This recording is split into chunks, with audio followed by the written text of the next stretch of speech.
ഏഴിൻ്റെ ആദ്യത്തെ 5 ഗുണിതങ്ങളുടെ ശരാശരി എത്ര? ഇവിടെ ഏഴിൻ്റെ ആദ്യത്തെ 5 ഗുണിതങ്ങളുടെ ശരാശരി കാണണം.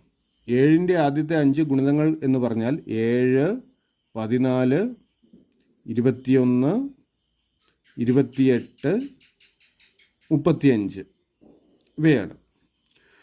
സാധാരണഗതിയിൽ ഇവയുടെ ശരാശരി കാണണമെങ്കിൽ ഈ 5 സംഖ്യകളും കൂട്ടി അതിനെ 5 കൊണ്ട് ഹരിക്കണം. ആ തുകയെ 5 കൊണ്ട് ഹരിക്കണം. പക്ഷെ നമുക്കിവിടെ മറ്റൊരു എളുപ്പമാർഗ്ഗം ഉപയോഗിക്കാം. നോക്കുക, 7നോട് 7 കൂട്ടിയാൽ 14 കിട്ടും, 14നോട് 7 കൂട്ടിയാൽ 21 കിട്ടും. അങ്ങനെ 7 വീതം കൂടിക്കൂടി വരുന്ന ഒരു സംഖ്യാശ്രേണിയാണിത്. അല്ലെങ്കിൽ പൊതുവ്യത്യാസം 7 ആയിട്ടുള്ളൊരു സമാന്തര ശ്രേണിയാണിത്. അപ്പോൾ സമാന്തര ശ്രേണിയിലെ തുടർച്ചയായ പദങ്ങളുടെ ശരാശരി കാണാൻ അതിലുള്ള മധ്യത്തിലുള്ള പദം എടുത്താൽ മതി. ഓർക്കുക, സമാന്തര ശ്രേണിയിലെ തുടർച്ചയായ പദങ്ങളുടെ ശരാശരി കാണാൻ അവയിലെ മധ്യത്തിലുള്ള പദം എടുത്താൽ മതി. അപ്പോൾ ഈ 5 സംഖ്യകളുടെ ശരാശരി എന്ന് പറയുന്നത് ഇവയിലെ മധ്യത്തിലുള്ള പദമായ 21 ആണ്. അപ്പോൾ നമുക്ക് വേണ്ട ഉത്തരം 21. ശരി ഉത്തരം ഓപ്ഷൻ ഡി.